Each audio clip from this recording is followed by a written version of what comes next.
울산시장 선거 개입 의혹에 대해 전혀 사실이 아닌 억측 보도라며 별동대도 없다고 강조했습니다.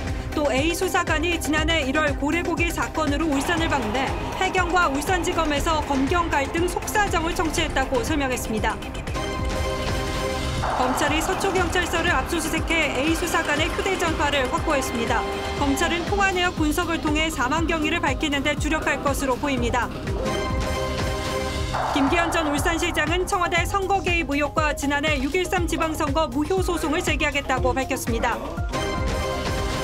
정부 예산안 처리 법정 시한인 오늘 본회의 개최를 두고 여야가 충돌을 이어갔습니다. 한국당은 민식이법 등의 우선 처리를 거부한 건 민주당이라며 원포인트 본회의 개최를 촉구했고, 민주당은 조건 없는 필리버스터 철회가 먼저라는 입장입니다. 수능 성적 발표를 이틀 앞두고 일부 수험생이 한국교육과정평가원 홈페이지에서 성적을 미리 확인하는 사태가 벌어졌습니다. 수능 성적 공지 형평성 등 문제 제기가 잇따를 전망입니다. 정부가 금강산 관광지군의 남측 시설을 철거하라는 북한의 요구에 응하는 동시에 원산 갈마지구 개발에 한국이 참여하는 문제를 협의할 것을 제안한 것으로 확인됐습니다.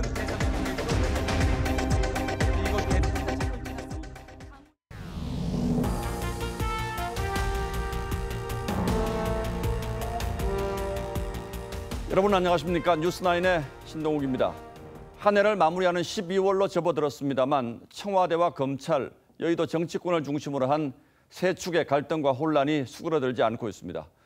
이 문제들은 문재인 정부 출범의 뿌리에서 시작해 어쩌면 내년 총선까지 이어지는 큰 흐름이기 때문에 당장 사태가 어디로 튈지 예단하기 쉽지 않습니다. 무엇보다 청와대 울산시장 선거 개입 의혹과 관련이 있을 것으로 추정되는 청와대 전 특감 반원이 극단적 선택을 함으로써 논란은 갈수록 커지고 있습니다. 이런 가운데 청와대가 오늘 언론에 집중 보도되고 있는 울산시장 선거 개입 의혹은 전혀 사실이 아닌 억측 보도라고 공식 반박했습니다. 백원우 별동대라는 것도 없었고 청와대 특감반이 울산에 간 것 역시 이른바 고래고기 사건에 대한 각 기관들의 의견을 듣기 위해서였다고 거듭 강조했습니다. 그래서 오늘은 먼저 청와대 설명을 들어보고 관련되는 의문점들을 이어서 하나하나 짚어드리겠습니다. 유지원 기자가 먼저 보도합니다. 이른바 백원우 별동대 중 한 명이었던 검찰 수사관이 스스로 목숨을 끊는 사건이 발생하자 청와대 고민정 대변인이 하명 수사 논란 이후 처음으로 기자실을 찾았습니다. 민정비서관실 업무와 관련된 과도한 오해와 억측이 심리적 압박이 아닌가, 극단적 선택의 이유가 밝혀져야 한다고 말했습니다. 청와대는 오전에는 고인이 된 검찰 수사관 일행의 울산 방문 일자를 공개하며 고래고기 사건으로 불린 검경 갈등 사건 때문이었다고 한 데 이어 고래고기 사건 때문에 검찰과 경찰이 서로 다투는 것에 대해서 이런 그 부처 간의 불협화음을 좀 어떻게 해소할 수 없는가 해서 내려갔다라는. 오후에는 울산에 동행했던 경찰 출신 민정비서관실 행정관과 고인의 통화 내용을 공개하며 울산 방문과 김기현 첩보 문건은 무관하다고 주장했습니다. 청와대는 또 비서실 직제령 등 법과 원칙에 따라 업무를 수행한 것이라며 이른바 백원우 별동대 의혹도 부인했습니다. 민정비서관실 특감반 5명 중 3명은 친인척, 2명은 특수관계인 담당이고 숨진 채 발견된 수사관은 특수관계인 담당자라고 설명했습니다. 민정비서관실은 민정수석실의 선임 비서관실이라 규정상 금지되는 경우를 제외하곤 소관 업무에 대한 조력이 가능하다고 주장했습니다. 야당은 청와대의 압박으로 고인이 극단적인 선택을 한 게 아니냐고 의문을 제기했습니다. 국민들은 너무나 당연하게 이런 이야기를 합니다. 자살을 당했다. 최근 청와대 민정수석실로부터 전화가 많이 와서 괴롭다는 심경을 토로하기도 했습니다. TV조선 류주현입니다. 백원우 별동대. 예, 보신 것처럼 청와대는 민정비서관 아래 소위 별동대라는 것은 없었고 대통령 친인척과 특수관계인으로 업무가 나눠져 있었을 뿐이라고 설명하고 있습니다. 하지만 전직 특감반원들은 청와대가 별동대의 존재를 부정하는 것은 억지라고 반박하고 있습니다. 즉 별동대원들이 분명히 업무 범위를 넘는 월권을 행사했는데 청와대가 이걸 조력, 그러니까 도와줬다는 뜻의 합법적 표현으로 포장하고 있다는 겁니다. 백대우 기자가 보도합니다.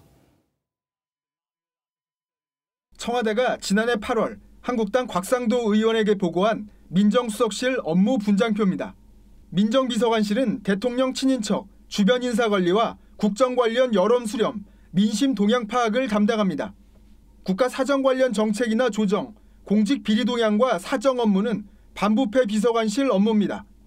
분장표에는 민정비서관실이 공직자를 감찰할 수 있다는 내용이 전혀 없습니다.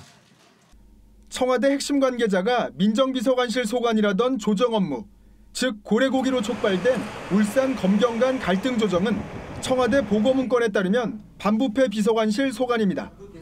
김태우 전 수사관이 지원 나갔다고 전했던 백원우 별동대의 해경 표창 감찰을 청와대는 오늘 조력이라고 설명했습니다. 하지만 과거 김 수사관의 최초 폭로 당시에 민정비서관실 국정 현안에 대한 관리 등 포괄적이기 때문에 월권이 아니다라고 했던 것과는 미묘하게 달라진 설명입니다. 이른바 백원우 별동대는 청와대 창성동 별관 3층을 이용했습니다. 하지만 올해 초 반부패 특감반원 숫자가 늘어나면서 5층으로 이동했습니다. 하지만 5층에서도 친인척 담당 특감반원들과 분리된 별도의 공간을 쓰고 있는 것으로 전해졌습니다. TV조선 백대호입니다. 윤석열 검찰총장이 어제 극단적 선택을 한 전 청와대 특감반원의 빈소를 찾아 조문했습니다. 그는 최근 주변 사람들에게 현재 상황에 대한 압박감을 호소해온 것으로 전해졌고 전 특감반원이 남긴 유서 중에는 윤석열 총장에게 미안하며 가족을 부탁한다는 내용도 담긴 것으로 알려졌습니다. 검찰은 과연 그가 어떤 상태에서 이런 극단적인 선택을 하게 됐는지 파악하기 위해서 서울 서초경찰서를 압수수색해 경찰이 가져간 휴대전화와 유서를 확보했습니다. 이어서 최민식 기자가 보도합니다. 검찰이 전 청와대 특감반원 A 수사관의 사망 사건을 관할하는 서울 서초경찰서를 압수수색한 건 오늘 오후 3시쯤. A 수사관의 휴대전화와 유서 등을 확보하기 위해서였습니다. A 수사관은 최근 주변인에게 압박감을 호소했던 것으로 전해집니다. 사망 당시 발견된 메모 형식의 유서도 쪽지 7장이었지만 이 가운데 가족과 윤석열 검찰총장 등을 수신인으로 한 쪽지 2장은 윤 총장에게 미안하다, 가족 배려를 부탁드린다 등 앞뒷면을 모두 사용한 것으로 알려졌습니다. 윤 총장은 이날 A 수사관 빈소를 찾아 조문했습니다. 검찰은 메모 내용 파악과 별도로 휴대전화에 대한 디지털 증거 분석 작업에 돌입했습니다. 서초경찰서 측도 A 수사관의 최근 통화 기록을 확인하려 했지만 휴대전화 잠금 해제에 실패한 것으로 알려집니다. 경찰은 1차 부검과 현장 감식 등을 통해 범죄 관련성이 없는 것으로 잠정 결론 내렸습니다. 최종 감식 결과가 나오려면 2주 정도 기다려야 하지만 검찰이 기다리지 않고 A 수사관 유류품을 압수해간 것에 대해 경찰 내부에선 불만도 감지됩니다. 경찰은 이례적 압수수색이라며 반발했지만 검찰은 A 수사관의 사망 경위도 규명 대상이라고 일축했습니다. TV조선 최민식입니다. 숨진 A 수사관은 과거 노무현, 이명박 정부 시절에도 청와대 민정실 파견 근무를 할 정도로 손꼽히는 베테랑 수사관이었다고 합니다. 이 점만 보더라도 그의 능력에 대해서는 검찰 내부에서도 이견이 없었던 듯합니다. 윤석열 검찰총장이 매우 아끼는 수사관으로도 알려져 있는데 왜 이런 극단적인 선택을 할 수밖에 없었는지 아직은 풀리지 않고 있는 의문들을 포커스에서 짚어보겠습니다. A 수사관의 빈소입니다. 고인이 근무한 서울 동부지검 동료 직원들이 장례 준비에 나섰습니다. 그는 최근 아들의 명문대 면접을 기뻐한 아버지, 또 인정받는 수사관이었습니다. 이제 고인이 돼 빈소 안내 전광판에 등장합니다. A 수사관은 구급 공무원으로 출발해 서울중앙지검 특수부 등에서 주로 정보 업무를 해왔습니다. 동료들은 검찰 수사관 동기들 중 1등을 도맡아 한 앞날이 창창한 사람이었다고 말합니다. 그는 호탕하고 서글서글한 성격에 능력 또한 출중했습니다. 큰 키에 만능 스포츠맨이었고 해병대를 나와서 참 씩씩했습니다. 실력을 인정받아 노무현 정부와 이명박 정부 시절에도 청와대 민정실 파견 근무를 했습니다. 이번 정부 청와대에 와서 정말 열심히 일을 했습니다. 저처럼 입술이 잘 불을 트는 좀 그러한 스타일이었습니다. 상관들로부터 상당히 능력을 인정받았을 것입니다. 동료들은 그를 의리에 죽고 의리에 사는 남자였다고 기억합니다. 이런 그가 이번 정부 청와대에서 만난 직속상관이 백원우 전 민정비서관이었죠. 그는 이른바 백원우 별동대 소속으로 청와대의 울산시장 선거 개입 의혹 등 대형 의혹들을 풀 열쇠를 쥐고 있었습니다. 관련해 그는 올해 초 조사에서 울산행을 부인한 것으로 알려졌습니다. 하지만 최근 노영민 대통령 비서실장은 청와대 특감반원들이 울산에 간 사실을 공개적으로 밝혔죠.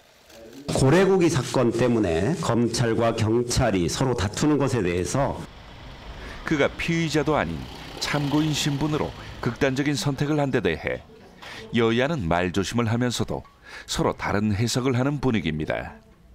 청와대는 고인의 명복을 빈다며 과도한 오해와 억측이 고인에 대한 심리적 압박으로 이어졌을 수 있다고 했습니다. 야당은 배경의 의혹을 제기합니다. A 행정관의 죽음을 목도하면서 이것이 나라냐? 더 이상 의문의 죽음이 이 대한민국에서 일어나서는 안 됩니다. 야, 백원우, 니들 죄 받는다. 똑똑히 들어라. 니들 이 기억 평생 남을 거다 아마. 윤석열 검찰총장이 아끼는 수사관이었던 그는 유서에 윤 총장에게 미안하다는 말을 남긴 것으로 알려졌죠. 여당에서는 유서에 의혹을 제기하며 검찰을 비판하는 목소리가 나왔습니다. 윤석열 총장에게 미안하다. 이 단 한 문장에 정말 있는 것이라고 한다면 그 문장만 골라서 특정 언론한테 흘린 거라고 한다면 정말 대한민국 검찰 정말 문제가 많다. 그래서 무소불위의 권력이 되어가고. A 수사관의 죽음이 청와대의 울산시장 선거 개입 의혹 수사에 어떤 그림자를 드리울지. 뉴스나인 포커스였습니다. 예, 지금부터는 청와대 울산시장 선거 개입 의혹과 관련해서 새로 취재된 내용들을 살펴보도록 하겠습니다. 알려진 것처럼 황운하 당시 울산경찰청장은 부임 2달 만에 김기현 전 시장 수사팀을 전면 교체합니다. 조사가 부실하다는 걸 문제 삼은 것으로 알려졌는데 이때는 경찰청에서 관련 첩보가 내려오기 전이었습니다. 그리고 이 시기에 유력한 여당 후보였던 송철호 현 시장을 2차례 만난 사실도 드러났습니다. 검찰이 그 배경에 주목하고 있습니다. 하동원 기자가 취재했습니다. 황운하 청장은 부임 2달 만인 지난 2017년 10월 김기현 전 시장 관련 수사팀을 전면 교체했습니다. 청와대 첩보가 울산청에 전달되기 2달 전입니다. 황 청장은 김 전 시장 동생과 건설업자 김모 씨가 작성한 30억 원짜리 용역 계약서를 수사하지 않았다며 수사팀에게 책임을 물었습니다. 하지만 한 경찰 관계자는 당시 고발 내용은 물론 건설업자 김 씨의 진술에서도 용역 계약서는 언급되지 않았다고 전했습니다. 황 청장이 어디에서인가 용역 계약서의 존재를 듣고 수사팀을 질책한 것으로 추정됩니다.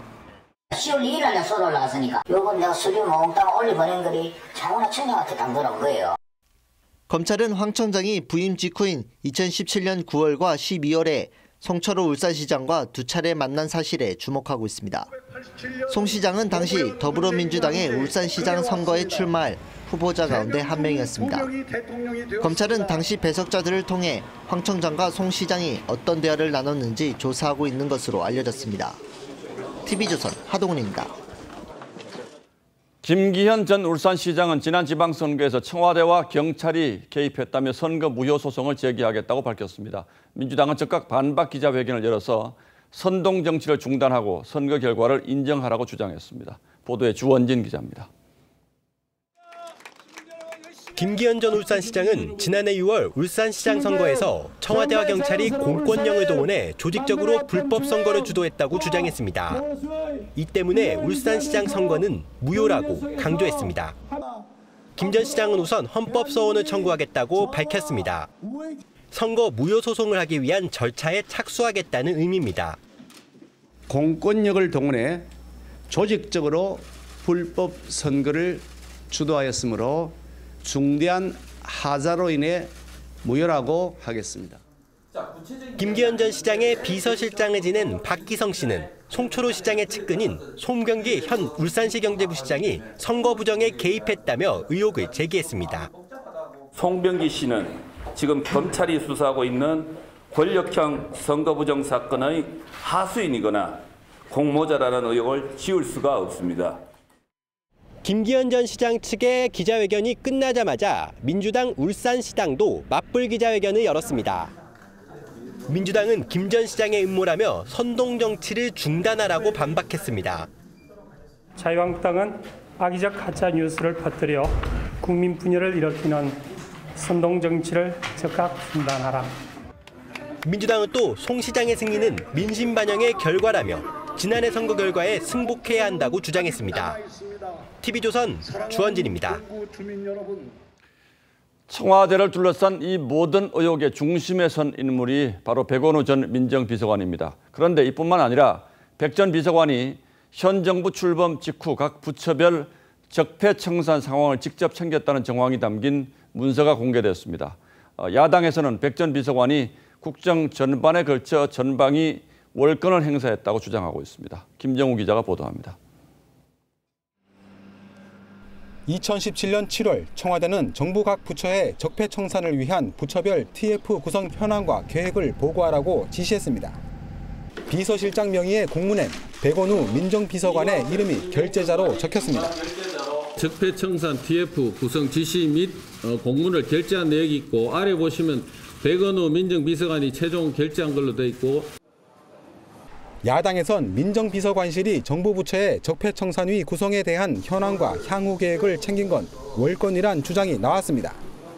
당시 논란이 불거지자 여권에선 TF 구성은 자율적이고 당연한 의무란 반박이 나왔습니다. 이 적폐청산 관련해서 자율적으로 TF를 구성하는 게 좋겠다는 방침에 따라서 제 명의로 각 부처 지시사항을 대통령 비서실장이 확인하는 것은 당연한 의무라고 생각합니다. 민주당 적폐청산위원장을 맡았던 박범계 의원은 지난해 3월 국회 회의장에서 문건을 들고 김기현 울산시장 비리 의혹 관련 제보를 받았다고 했습니다. 저에게 이렇게 울산시장과 울산시장의 측근, 형제에 관련된 비리 의혹들이 이렇게 문서로서 제보가 됐어요. 박 의원은 당시 울산시당 초청 강연장에서 의혹 내용이 담긴 회견문을 받은 게 전부라며 최초 문제 제기자에겐 어떠한 제보도 받은 바 없다고 했습니다.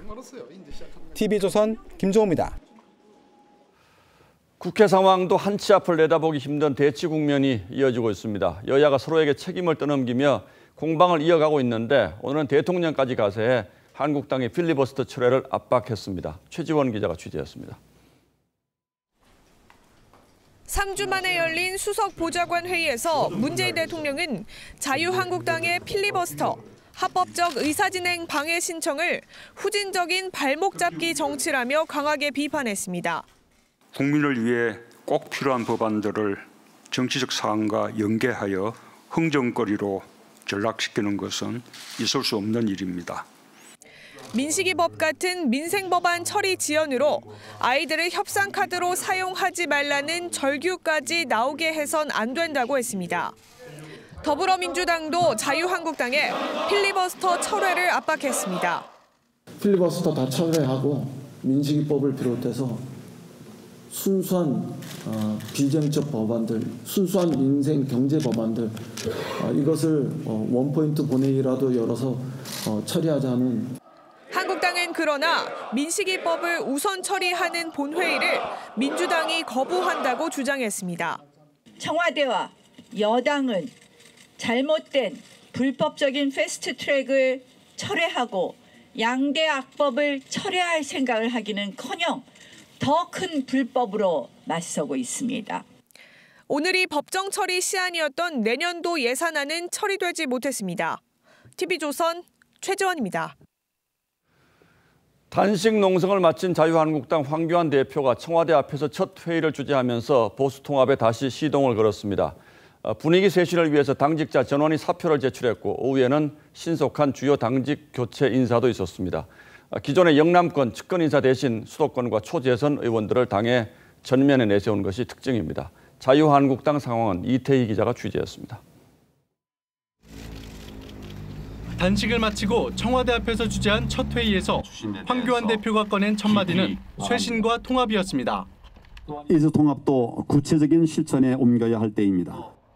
탄핵을 역사평가에 맡기자는 등 유승민 의원의 3대 원칙은 자신의 생각과 다를 바 없다고 말했습니다. 국민은 한국당이 다시 태어나기를 바란다며 인적 쇄신도 예고했습니다. 읍참마속하겠다는 말도 했습니다. 당의 과감한 혁신이 반드시 필요합니다. 필요하다면 읍참마속하겠습니다. 한국당 주요 당직자들은 일괄 사표로 황 대표의 쇄신 작업에 맞장구를 쳤습니다. 한국당의 새로운 체제 구축에 협조하기 위해서 당직자 전원은 황교안 대표께 당직 일괄 사표를 제출하였습니다.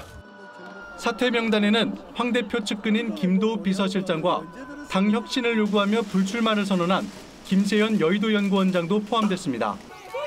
당직자 일괄 사퇴는 기존 집을 허물고 새 집을 짓자는 유 의원 주장과도 맞아떨어집니다. 황 대표는 사무총장의 박완수 의원, 여의도연구원장의 성동규 중앙대 교수를 임명하는 등 주요 당직을 교체했습니다. TV조선 이태희입니다.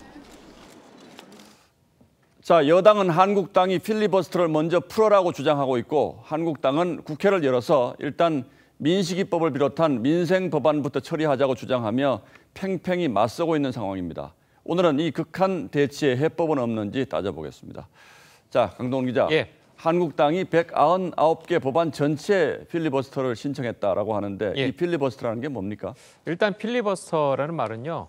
해적선, 약탈자라는 뜻의 스페인어에서 유래된 말로 의회 안에서 다수파의 독주를 막기 위해 합법적으로 의사진행을 방해하는 행위입니다. 자, 통과를 막고자 하는 법안이 상정되면 의원이 토론을 제한해서 시간 제한 없는 발언을 통해서 회기 내에 표결을 못하게 하는 겁니다. 자, 우리나라는요. 이 필리버스터라는 말 대신에 무제한 토론이라고 국회법에 나와 있습니다. 재적 의원 3분의 1 이상이 요구하면 무제한 토론이 가능합니다.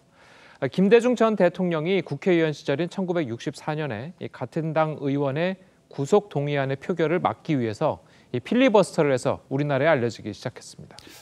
당시 김대중 전 대통령은 성공했죠? 맞습니다. 그런데 이렇게 필리버스터를 신청하면 무조건 법안 저지가 가능한 겁니까, 그럼? 그건 아닙니다. 우리나라는요, 이 필리버스터를 국회 선진화법으로 규정해 놓고 있습니다. 이 필리버스터 중에 이 회기가 끝나면 자동으로 필리버스터도 종료가 되고요. 이 필리버스터를 했던 법안은 다음 회기에 자동으로 상정돼서 이 표결을 하게 돼 있습니다. 그러니까 이 필리버스터를 길게 해봐야 이 다음 본회의 때는 표결을 할 수밖에 없는 겁니다. 3년 전 야당이었던 민주당 역시 이 테러 방지법 표결 처리를 막기 위해서 필리버스터를 했었고 당시 민주당은 192시간 넘게 연설을 이어갔었습니다. 하지만 다음 임시국회에서 테러 방지법은 통과가 됐었습니다. 자, 그렇다면 한국당의 이 지금 필리버스터 결국은 실패할 수밖에 없는 것 아닙니까? 자, 그래서 한국당이 선택한 방법이요. 국회 본회의에 부의된 199건 안건 모두의 필리버스터를 신청한 겁니다. 이 본회의에 올라오는 법안들 건건이 시간을 끌어서 표결을 못하게 하는 방법인데요. 한국당이 반대하는 패스트트랙 법안 등은 물론 199개 법안 통과가 기약이 없게 만들어버리는 겁니다. 자, 그래서 민주당이 생각하는 것이 살라미 전술입니다. 민주당은 일단 이번 정기국회에서 예산안과 패스트트랙 법안 하나를 올리고 한국당이 필리버스터를 통해서 이 패스트트랙 법안을 저지하더라도 다음 임시국회에서 자동 표결이 되도록 하는 겁니다. 자, 한국당이 반대하는 법안에 대한 필리버스터를 무력화하겠다는 겁니다. 참 묘하군요. 또 이렇게 되면 한국당이 아무리 필리버스터를 하더라도 뭐 선거법이라든지 공수처법 표결을 막을 수는 없겠네요. 그렇습니다. 하지만 이제 한국당도 이 방법이 없는 것은 아닙니다. 임시회의에서 자동 표결이 된다고 하더라도 한국당이 수정안을 내놓으면 이 국회법상 수정안에 대한 논의를 먼저 해야 됩니다. 자, 예를 들어서 한국당이 수정안 100개를 내놓는다면 이 수정안 논의에 시간을 다 보낼 수가 있겠죠. 자, 하지만 이것은 이제 국회 마비에 따른 여론 부작용을 초래할 수가 있습니다. 그런데 같은 필리버스터이긴 해도 미국의 경우에는 좀 다르죠, 우리와는. 맞습니다. 이 미국도 이 24시간 18분의 필리버스터 기록을 가진 의원이 있는 등 이 필리버스터가 활성화돼 있는데요.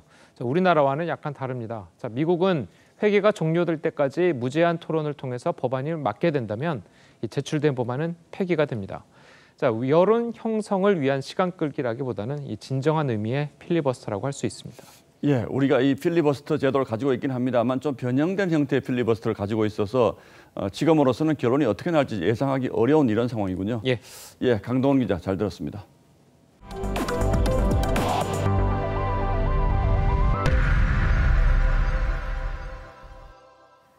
수능 성적 발표를 이틀 앞두고 수험생 300여 명이 수능 출제 기간인 평가원 홈페이지에서 미리 성적을 확인하는 일이 벌어졌습니다. 이 교육부는 모의 테스트 과정에서 유출된 것을 인정했는데 이 수능 성적 공지 형평성과 허술한 보안에 문제 제기가 잇따를 전망입니다. 신은서 기자입니다. 어젯밤 한 온라인 수험생 커뮤니티. 수능 성적을 미리 확인하는 방법을 안내하는 글이 게시됐습니다. 교육과정평가원 사이트에서 기존 성적 이력 연도를 2020년으로 바꾸는 방식입니다. 이후 점수를 봤다는 인증샷, 등급 커트라인을 추정하는 글들이 난무했습니다. 평가원은 성적증명서 발급 서비스 취약점을 이용해 어젯밤 9시 56분부터 오늘 새벽 1시 반쯤까지 졸업생 312명이 자신의 점수를 조회했다고 밝혔습니다. 한 번만 클릭해보면 막을 수 있었던 것 같은데 막지 못한 게 조금 아쉽습니다. 성적 이력이 없어 조회 자체가 불가능했던 재학생들은 더욱 분통이 터집니다. 재수생들은 이제 미리 점수를 볼 수 있으니까 특혜라고 생각하고 빨리 수능 성적표를 모두에게 개방하는 게 좀 차선책이라고 생각합니다. 주요 대학 수시 전형 논술과 면접이 진행되고 있어 점수를 미리 알면 유리할 수 있다는 게 교육계 분석입니다. 수시에는 영향을 준다. 최저 등급이 맞지 않는다라고 해서 가지를 않는다고 한다면 전체적인 경쟁률은 또 낮아지겠죠. 이 때문에 부정행위로 보고 처벌해야 한다는 청원글도 올라왔습니다. 평가원은 관리 부실을 사과하고 미리 조회한 수험생들을 업무방해로 책임을 물을지 검토하고 있습니다. 성적표는 이들을 포함해 예정대로 4일 제공한다고 밝혔습니다. TV조선 신은서입니다. 혁신이냐 불법이냐 승차 공유 서비스 타다의 불법성 여부를 판단하는 첫 재판이 열렸습니다. 이 불법 콜택시 영업이라는 검찰의 주장에 대해서 타다 측은 법적으로 허용된 기사 딸린 렌터카 영업이라고 맞섰습니다. 윤수영 기자입니다. 여객 자동차 운수사업법 위반 혐의로 기소된 이재용 소카 대표와 자회사인 VCNC의 박재욱 대표. 지금 타다 운전자분들에 대한 불법 파견 혐의도 받고 계신데 그런 의혹도 받고 계신데 네, 지금 여기서 말씀드릴 일이 아닌 것 같습니다. 재판에서 말씀드리겠습니다. 법정에선 이들은 운전자 알선이 예외적으로 허용되는 11인승 승합차로 기사 딸린 렌터카 사업을 했다며 무죄를 주장했습니다. 하지만 검찰은 타다 측이 여객 운송 사업자로 국토교통부 면허도 받지 않았다며 불법 영업으로 간주했습니다. 쟁점은 타다 이용객을 기사가 포함된 렌터카 계약자로 볼 수 있는지 여부입니다. 검찰은 타다는 실질적으로 콜택시 영업에 불과하다며 새로운 유형의 사업이라 해도 현행법 규정 안에서 육성돼야 한다고 주장했습니다. 반면 타다 측은 아파트 주차장에 늘어서 있는 차량 사진을 보여주며 타다 서비스는 공유경제이며 현행법에 따른 적법한 운영이라고 강조했습니다. 법정 밖에선 택시업계 종사자들의 타다 규탄 기자회견도 열렸습니다. 오는 30일 열릴 두 번째 공판에선 타다 운영사 직원과 운전기사 용역업체 대표 등을 상대로 증인신문도 예정돼 있어 검찰과 변호인단 간 치열한 법적 공방이 예상됩니다. TV조선 윤수영입니다. 검찰의 청와대 하명 수사 의혹과 유재수 전 부시장 감찰 무마 사건 수사가 논란인 가운데 검찰이 개별 언론의 취재에 응하지 않고 있습니다. 법무부 훈령에 따라서 오늘부터 형사사건 공개 금지 규정이 시행됐기 때문인데요. 이 언론 감시 기능이 무력화하고 국민 알 권리가 침해될 것이라는 비판이 제기되고 있습니다. 장윤정 기자입니다. 유재수 전 부산시 경제부시장의 감찰 무마 의혹을 수사 중인 서울 동부지검이 오늘 형사사건 공개심의위원회를 열었습니다. 위원회에서는 유 전 부시장에 대한 수사 상황을 기소 전 공개할지 여부 등을 논의한 것으로 알려졌습니다. 대학 총장 2명과 변호사 1명 등 외부위원 3명에 내부위원 2명이 참석했지만 검찰은 비공개 진행을 이유로 외부위원 명단을 공개하지 않았습니다. 위원들의 성향이 어떤지도 알 수 없다는 얘기입니다. 외부 위원들이 정말 누가 들어가는지를 알아야 또 공정한지 안 한지도 판단할 수 있는 거 아니에요? 동부지검 관계자는 심의 결과 또한 법무부 훈령에 따라 공개할 수 없고 결과에 따라 공보를 하겠다고 밝혔습니다. 더욱이 언론 대응이 목적인 전문 공보관조차 사실상 깜깜입니다. 공보는 무조건 어떤 언론사 개별적으로 접촉하는 그런 공보는 없고 각 언론사가 공동으로 취합한 질문도 심의위를 거쳐 답변 여부를 결정하겠다는 입장입니다. 사실상 공개 브리핑이나 배포하는 보도자료 등만 받아쓰란 얘기입니다. 피의자 인권 보호만을 내세운 나머지 언론의 감시 기능과 국민의 알 권리는 어디서 찾아야 하냐는 비판이 강하게 제기되고 있습니다. TV조선 장윤정입니다. 올해 부동산 공시가격이 급등하면서 보유세 부담도 크게 늘었죠. 정부가 내년부터 시세 반영률을 높여서 공시가격을 확 높이는 방안을 추진하고 있습니다. 부동산 공시가격이 늘면 재산소득이 늘고 결국 건보료 인상 등으로 이어져서 가계 부담이 무거워질 것으로 보입니다. 지선우 기자입니다. 서울 용산에 있는 아파트입니다. 올해 초 A동 전용 84제곱미터형 공시가격이 6억 8,500만 원으로 바로 옆 B동의 더 큰 면적보다 400만 원 비싸게 책정됐습니다. 결국 보유자들의 이의 신청을 받고 수정됐습니다. 이처럼 산정 오류, 불투명한 기준 등에 대한 논란이 끊이지 않자 정부가 공시제도를 손보기로 했습니다. 핵심은 시세 반영률을 높이는 겁니다. 현재 시세 대비 50에서 60%인 공시가격을 80%로 높일 것으로 보입니다. 지난 10월 28억 원에 거래된 서울 반포의 아파트. 올해 공시가격은 17억 3,600만 원이었는데 시세의 75%까지만 높여도 보유세는 50%나 급등하게 됩니다. 공시가격이 많이 지난번에 해서 올랐으니까 그때 이제 문의 오시더라고요. 이제 이게 맞게 책정이 된 거냐. 공시가격은 보유세뿐 아니라 건강보험 등 60여 가지 행정기준 가격이 됩니다. 신축년도를 가지고 평가하다 보니까 내부를 볼 수가 없게 됩니다. 모델링한 것과 또 하지 않은 것의 가격 차이가 거의 벌어지지 않고 비슷하게 나가는 오류를 보볼 수도 있습니다. 공시가격 개편안은 표준주택 공시가격 열람이 시작되는 오는 17일 이전에 발표될 전망입니다. TV조선 지선우입니다. 종부세에 건보료까지 줄줄이 오르고 있는데 이르면 다음 달부터 자동차 보험료까지 인상될 것으로 보입니다. 이 보험사가 더 이상 손해를 감당할 수 없다면서 인상 절차에 들어간 건데 보험사는 올해만 벌써 2번 보험료를 올렸습니다. 이상배 기자입니다. 손해보험사들이 또 자동차 보험료 인상에 시동을 걸었습니다. 지난 1월 3%, 6월 1%대 인상 이후 세 번째 시도입니다. 업계 큰손인 KB손해보험과 현대해상은 올해 업계 전체 손실액만 1조 5천억 원에 달한다며 지난달 보험개발원에 보험료율 검증을 의뢰했습니다. 저희 업계가 공통적으로 다 심한 건 10% 이상이죠. 실제로 보험료 대비 지급보험금의 비율을 나타내는 손해율 조사에서 주요 손해보험사들은 90%대를 기록해 적자를 보고 있는 상황입니다. 적자율을 감안하면 실제 보험금 인상은 5% 안팎에서 이뤄질 것으로 전망됩니다. 이렇게 되면 내년부턴 2,500cc 중형차의 경우 1년에 80만 원대던 보험료가 90만 원대까지 오르게 됩니다.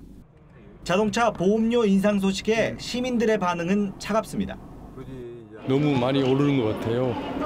일반 물가 인상 이런 데 비교하면은 이렇게 올라가는 거는 자연스러운 거라고 생각하는데 그냥 가격만 올라간다고 하면은 아무래도 조금 기분이 안 좋아요. 종합 부동산세 강화와 건강보험료 3% 인상에 이어 자동차 보험료까지 줄줄이 인상될 가능성이 커지면서 서민들의 살림살이는 더욱 팍팍해질 것으로 보입니다. TV조선 이상배입니다. 바다를 메워 만든 농업진흥구역인데 이 염분이 많아서 10년 동안 농사를 실패한 땅이 있습니다. 땅 주인은 농업진흥구역 지정 해제를 요구하고 있지만 이 지자체는 형평성에 맞지 않는다며 난색을 표하고 있습니다. 오선열 기자입니다. 전남 영광의 한 간척지입니다. 농경지 한쪽이 누렇게 변했습니다. 청보리가 자라는 주위 농경지와 확연하게 다릅니다. 가까이 가보니 땅 곳곳에 하얀 염분이 올랐습니다. 지난 1992년 농업진흥구역으로 지정된 곳입니다. 지난 2007년부터 10년 넘게 농사를 지었지만 매년 실패했습니다. 새우를 양식했던 땅이기 때문입니다. 땅 주인 A씨는 농사를 지을 수 없는데도 농업진흥구역에 포함됐다고 호소합니다. 양식장으로 사용하고 있는 땅을 농업진흥구역으로 지정을 해버렸다. 그런 상황에서 여기가 경작이 될 수가 없는 땅인데 농어촌 공사는 30년 전 경지정리 당시 전 땅 주인이 농업용수 공급을 거부하고 새우 양식을 계속했다고 설명했습니다. 나는 반대를 하신 거예요. 용수가 좀 부족한 상태에서 좀 많은 어떤 돈을 들여서 여기다가 신수를 해주기가 좀 어렵다.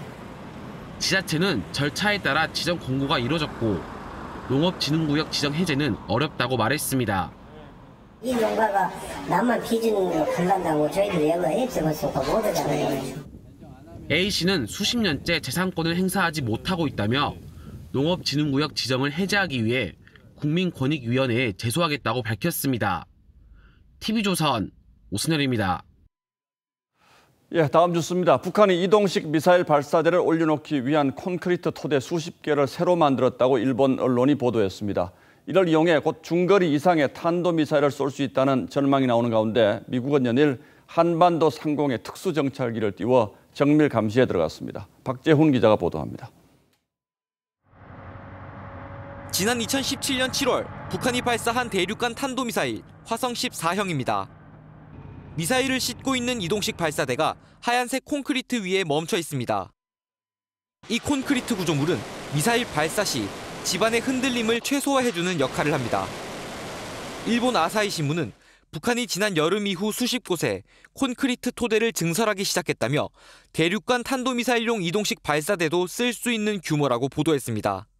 에선 한미가 긴밀한 공조하에 추적 감시 중이고 다만 구체적인 대북 정보 사안에 대해서 확인해 드릴 수 없음은 양해 바랍니다.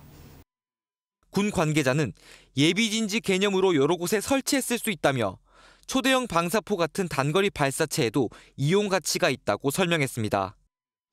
북한 외무성 부국장은 일본 아베 총리를 향해 곧 진짜 탄도미사일을 보게 될 것이라며 위협하기도 했습니다.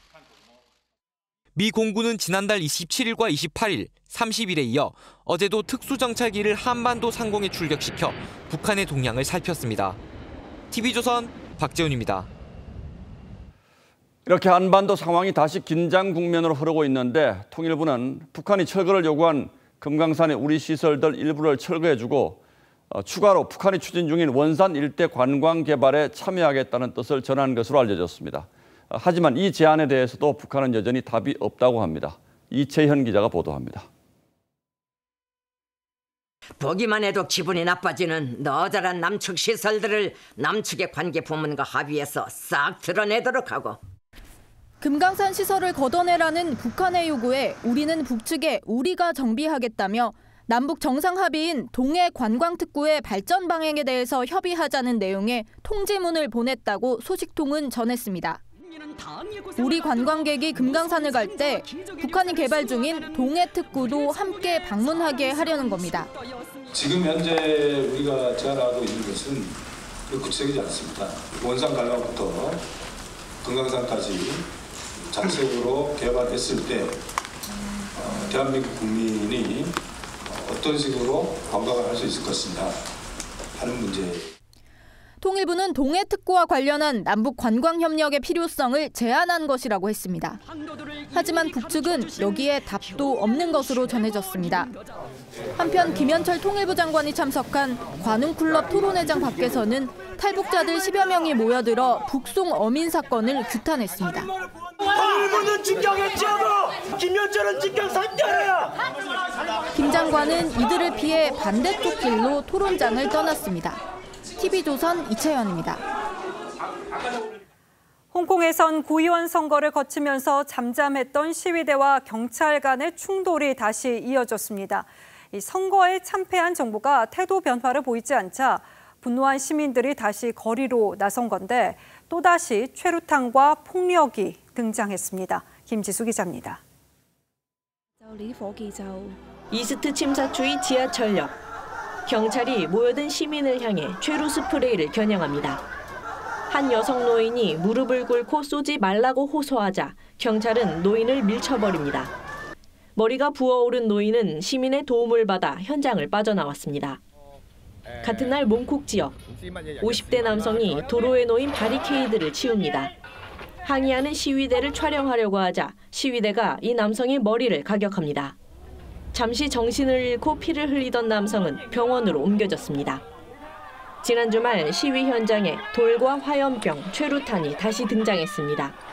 시위대는 중국계 점포를 공격하기도 했습니다. 지난달 24일 구의원 선거에서 범민주 진영이 압승을 거뒀지만 정부가 유화책을 내놓지 않자 갈등이 다시 고조됐습니다. After the high turnout and remarkable achievement in the district council election, protest brutality still exists. 시위대와 경찰, 양쪽의 폭력성에 일반 시민들의 양비론이 커지는 가운데 오는 8일 예고된 대규모 시위에서 또 유혈 사태가 벌어질 수 있다는 우려가 나옵니다. 미국을 향해 홍콩 문제에 개입하지 말라고 비판해온 중국 당국은 오늘 미국 군함의 홍콩 입항 불허 조치를 내렸습니다. TV조선 김지수입니다.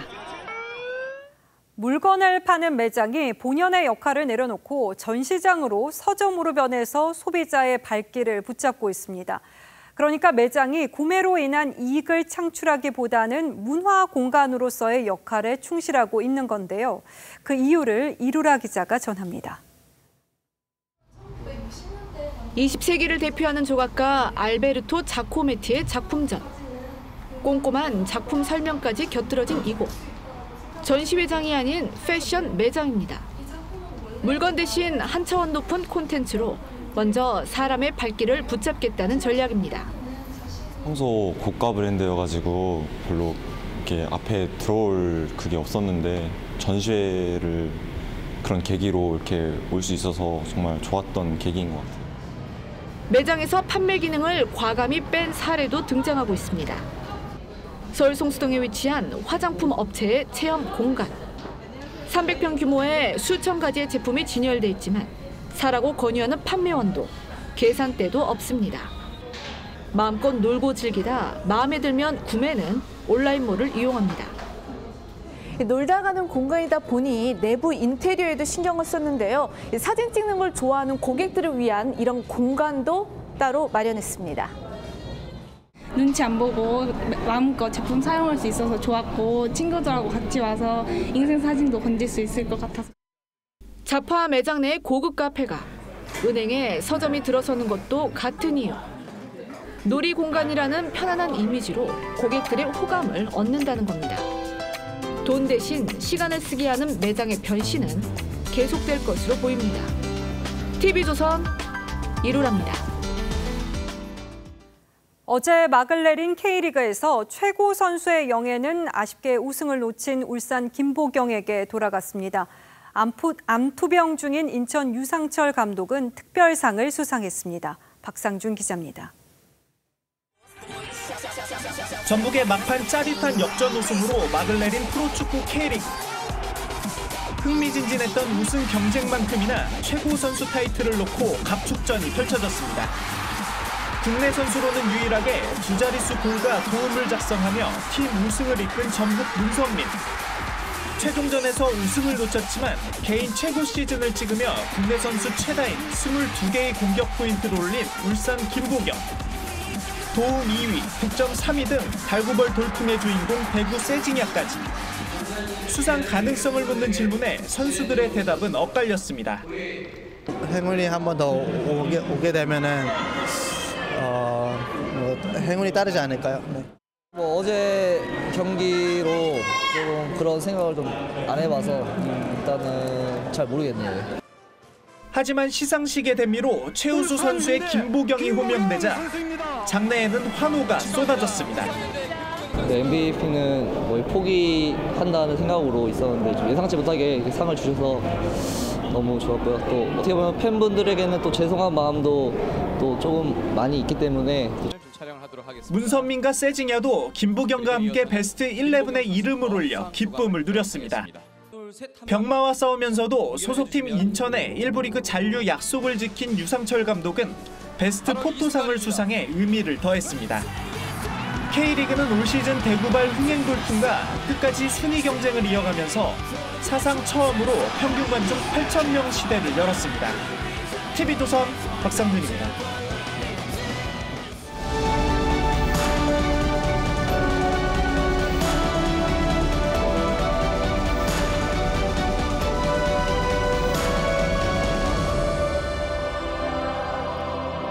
트랍 대령과 마리아 그리고 7남매가 웅장한 알프스의 능선을 넘습니다. 나치 치하를 탈출해 자유를 찾아가는 겁니다. 영화 사운드 오브 뮤직 마지막 장면에 흐르는 이 노래는 모던 산에 올라라입니다. 영화 중반 낙심한 마리아가 수녀원으로 돌아오자 원장 수녀가 용기를 내라며 불러줬던 노래죠. 모든 무지개를 따라가라 내 꿈을 찾을 때까지.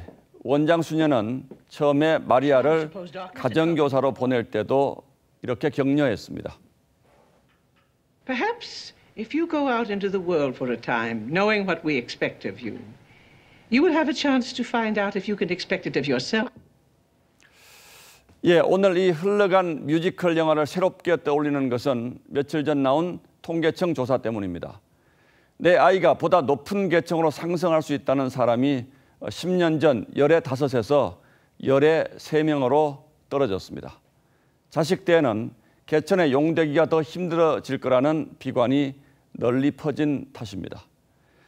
옛 부모들은 아무리 가난해도 자식 교육에 모든 것을 쏟았습니다. 내 자식은 나와 다른 삶을 살 수 있다는 믿음이 있었고 그 믿음이 종종 실현되곤 했기 때문입니다. 그런데 무엇이 그 희망을 빼앗아간 것일까요? 고도성장 시대가 끝나면서 사회의 역동성이 떨어지기도 했습니다만 갈수록 경제가 가라앉고 좋은 일자리가 줄어드는 탓이 클 겁니다. 거기에다 이번 조국 사태에서 적나라하게 드러났듯 불평등한 기회, 불공정한 경쟁, 그리고 그들만의 탈법과 편법이 보통 사람들을 좌절시킨 것일 겁니다. 이렇듯 노력해도 소용없다는 사회만큼 무기력한 세상도 없습니다. 덩달아 아이들도 꿈을 잃어가고 있습니다. 서울의 중학교 3학년생들에게 장래 희망 직업을 물었더니 없다는 응답이 5에 2이나 됐습니다. 그나마 10명 중에 2명은 희망 직업 1순위로 공무원을 꼽았습니다. 그래도 찬란한 젊음, 눈부신 청춘입니다. 오늘도 여기저기서 열심히 대학 문을 두드리는 입시생들을 생각합니다. 요즘 청춘들에게 힘내라는 노래 많죠. 한 곡 들려드리면서 끝내겠습니다.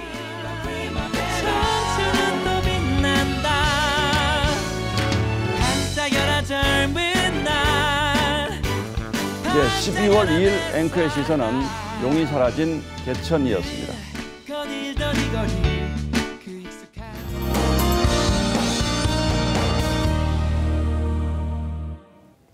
이제 진짜 겨울이 왔음을 실감케 하는 하루였죠. 날이 많이 추워졌는데요. 내일은 눈 소식까지 있습니다. 특히 충남과 전북 지역은 최고 8cm까지 많은 눈이 쌓일 텐데요.